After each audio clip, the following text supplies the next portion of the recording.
Hello everyone, this is Sabah and welcome to the Pioneer of a Tailor. Guys, today I have a new lesson on killing a tree and it's composed by Giv Patel. But before we start the poem, let's know something about Giv Patel. Guys, Giv Patel was born on 1940 in Mumbai and he is an Indian poet, playwright, painter as well as a practicing doctor. Guys, he was educated at St. Xavier's High School and Grand Medical College, Mumbai. His poetry works includes poems which were first launched by Nizam Ezekiel, जो कि खुद भी एक poet हैं, and he has been conducting a poetry workshop in Rishi Valley School for over more than a decade. He also edited a collection of poetry which was published in 2006. Guys, in this poem, उन्होंने ये बताया है कि जो पेड़ होते हैं क्या उनको सिर्फ कट कर देने से वो मर जाते हैं, यानी कि सिर्फ एक आपने कट कर दिया किसी भी एक्स से या फिर किसी भी चीज से, किसी भी इंस्ट्रूमेंट से, जिससे आपने पेड़ को काट दिया, लेकिन क्या आपके काटने के बाद वो पेड़ एक ही बार में मर जाते हैं? इसका ये मतलब नहीं कि पोएट ने आपको पेड़ों को काटने को कहा, नहीं, बल्कि पोएट हमें एक इमोशंस दे रहा है, एक बहुत ही इमोशनल टच में इस पोएम के साथ में है कि हम पेड़ों को ना काटें। जिस तरह से ह्यूमन बीइंग में हर तरह की फीलिंग्स होती हैं, चोट लगने पर या फिर कटने पर दर्द होता है, तो ऐसा ही जो हमारे ट्रीज हों वो भी महसूस करते हैं, लेकिन इनका जो वे ऑफ टॉकिंग है वो दूसरी तरह का है। इन्होंने सिर्फ ये बताया कि किसी भी चीज से आप कट कर दो तो आपका पेड़ जो है वो मर नहीं जाता है, बल्कि वो और भी ज्यादा, जब भी जहां पर भी आप उसको कट करके गिराएंगे वो उस जगह से नई ब्रांचेस निकाल लेता है। सो इस पोएम में इन्होंने जो बताना चाहा है वो हम जो लाइन बाय लाइन डिस्क्रिप्शन है हम उसकी तरफ चलते हैं। You must have observe people cutting down trees but can they kill a tree, लेकिन क्या वो उस पेड़ को मार सकते हैं? It is easy to do so, क्या ये बहुत ज्यादा इजी है? Let's read the poem and find out what the poet says on killing a tree. क्या बताना चाहता है पोएम में? So let's start.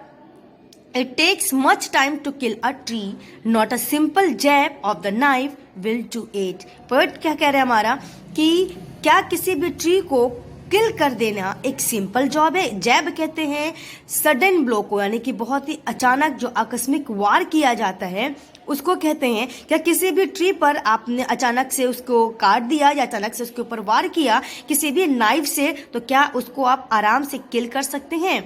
It has grown slowly, consuming the earth, rising out of it. वो क्या कह रहे हैं पोएट कि जो पेड़ होते हैं वो बहुत ही धीरे धीरे, कंज्यूमिंग कहते हैं जो अर्थ से या सॉइल से धीरे धीरे जो भी लेने होता है वो सारे न्यूट्रिएंट्स लेते हैं, ये बहुत ही स्लोली कंज्यूम करते हैं अर्थ से, उसके बाद ये बाहर आते हैं, feeding upon its crust, absorbing years of sunlight, air, water and out of its leprous hide sprouting leaves.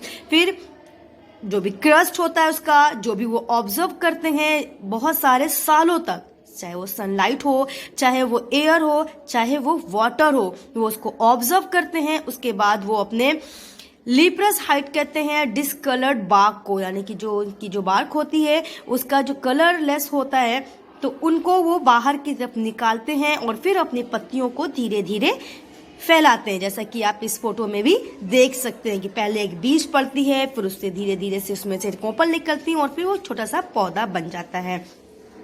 तो यही यहाँ पर पोएट ने बताना चाहा है कि क्या आप उसको इजी किल कर सकते हैं जो जिसने कि इतने सालों तक तपस्या की हो अपने बाहर निकलने के लिए, यानी कि it is not easy to kill a tree. इन्होंने ये बताना चाहा है just wounding it with a knife will not harm the tree. अगर आप सिर्फ किसी चाकू से उस पर वार करते हैं तो आप उसको सिर्फ हार्म पहुंचा सकते हैं। It is because the tree is very strong, लेकिन आप उसको पूरी तरह से हार्म नहीं कर सकते क्योंकि वो बहुत ही ज्यादा स्ट्रांग होता है। It has grown big and stout over many years. It has faced on the soil.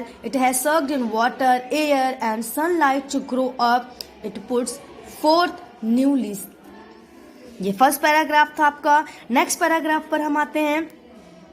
Cut roughly with heavy blow, so hack and chop to cut tree, but this alone won't do it. फिर से उन्होंने बताया है so hack and chop. hack कहते हैं बहुत ही अभद्रता के साथ रफली कट करना, बहुत ही हैवी ब्लो, यानी हैवी ब्लो बहुत ही ज्यादा भारी वार से, और चॉप करना कहते हैं कट करने को। तो किसी भी ट्री के ऊपर आप हैवी वॉर कर दें या उसको कट कर दें, लेकिन क्या ये उस पेड़ को मारने के लिए काफी होता है? Not so much pain will do it. क्या आपको नहीं लगता कि उसको इससे ज्यादा पेन हो सकता है? The bleeding bark will heal and from close to the ground will rise curled green twigs. जब वो पेड़ कट करके गिर जाता है, ब्लीडिंग बार्क यानी कि जो उसके उसमें से जो भी मिल्क वगैरह निकलता है, व्हाइट कलर का आपने भी देखा होगा, जो सैक निकलते हैं, तो वो ये कह रहे हैं पोएट कि जब वो गिर जाता है तो आपको क्या लगता है कि जब वो गिर गया तो वो मर गया? नहीं, वो क्या करता है, थोड़े दिन के बाद उसमें से फिर से पत्तियां निकलती हैं, will rise curled green twigs. Curled में जो जिगजैग वाली पत्तियां निकलती है, इधर से उधर चारों तरफ से उसके निकलना शुरू होती हैं। मैनी मिनिट्योर बर्ड्स, उसकी जो भी ब्रांचेस होती हैं वो निकलना शुरू होती हैं, which is unchecked will expand again to form a size. और उसके बाद वो फिर भी जिसका किसी ने भी नोटिस ना लिया हो, किसी ने भी चेक ना किया हो, उस पेड़ को सिर्फ काट करके गिरा गए हों, लेकिन कुछ दिनों के बाद उसमें फिर से लीव्स जो होती हैं वो निकलना शुरू हो जाती हैं और फिर से एक नया पेड़ बना देती हैं। So, इस पैराग्राफ में पोएट ने ये बताना चाहा है कि guys you might try to kill with an axe. आप पेड़ को एक्स से मार देने के लिए ट्राई तो कर सकते हैं, but its bark will be badly wounded. Even if you have cut it down, it will put forth new twigs. After some time, the twigs will grow into thick branches and limbs again. So chopping and hacking will not kill the tree either. क्या बता रहे हैं poet कि आपने सिर्फ अगर उसको hack कर दिया, चॉप कर दिया, तो आप उस पेड़ को मार नहीं पाए, सिर्फ आपने उसको कट किया है, मारा नहीं है। To be continue. No, the root is to be pulled out of the anchoring earth. It is to be robbed, tied, and pulled out, snatched out, and pulled out entirely, out from the earth cave, and the strength of the tree is exposed. The source, white and wet, the most sensitive hidden for years inside the earth.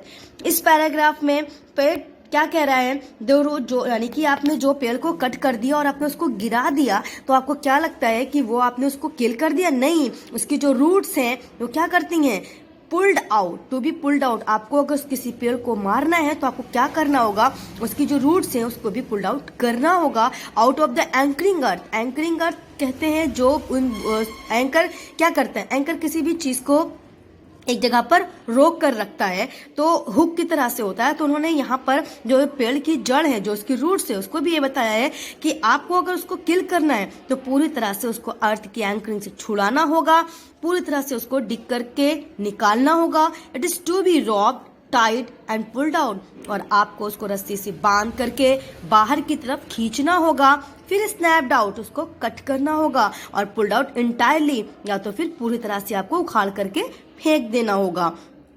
Out from the earth cave and the strength of the tree expose, यानी इसकी जो strength है, जो अर्थ के अंदर उसने अपनी जड़ें बैठा रखी हैं, उसकी जो स्ट्रेंथ है उसको आपको पूरी तरह से निकालना होगा। The source white and wet, the most sensitive hidden for years inside the earth, क्योंकि जो वो पार्ट होता है वो बहुत सारे ईयर्स से अर्थ के अंदर होता है, तो वो सबसे ज्यादा नाजुक पार्ट होता है किसी भी पेड़ का। तो उसको जब तक आप कट करके उखाड़ करके बाहर नहीं निकालेंगे तब तक ये पूरी तरह से मार नहीं पाएंगे। लास्ट पैराग्राफ है, then the matter of scorching and choking in sun and air, browning, hardening, twisting, withering and then it is done. यानी कि आप किसी भी पेड़ को कब मार सकते हैं, जब पूरी तरह से आपने उसको निकाल करके फेंक दिया, और जब वो पूरी तरह से स्कॉर्च हो जाता है, डाइंग हो जाता, सूख जाता है, और उसके ऊपर अब कोई भी चीज असर नहीं करती है, ना तो सूरज की रोशनी, ना तो हवा, और ना ही कोई भी और चीज। जब वो पूरी तरह से गिर करके उसकी जड़ें पूरी तरह से सूख जाती हैं, और तब जा करके आपका काम पूरा होता है और आप एक जो ट्री है उसको किल कर सकते हैं। Means to kill a tree you have to uproot it completely. अगर आप किसी भी ट्री को मारना चाहते हैं, खत्म करना चाहते हैं, तो आपको उसकी जो रूट है उसको पूरी तरह से निकालना होगा। You can do it by tying rope and pulling it out with violent jerk.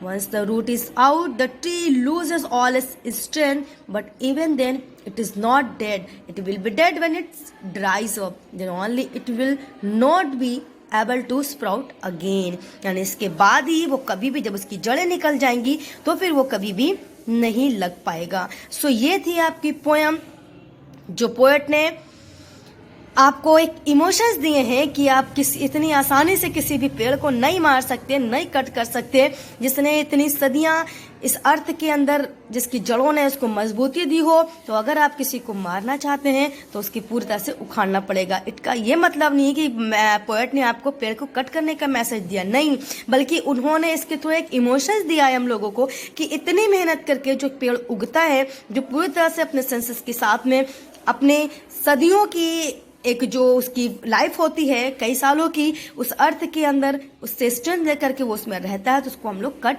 ना करें. पोएट ने ये मैसेज दिया, ना कि ये कि आप उसको अच्छे से उखाड़ करके फेंके तब वो खत्म होगा. नहीं, पोएट ने इसके थ्रू दूसरे लफ्जों में जो देना चाहा है वो यही दिया है कि हम भी इस पेड़ को आराम किसी भी तरह से कट ना करें, इनको इनकी लाइफ जीने दें. सो I hope that ये पोएम आपको बहुत अच्छे से समझ में आई होगी. And this is from my side. I will be back with a new lesson. Till then, take care and bye bye. And stay tuned to me to get new videos.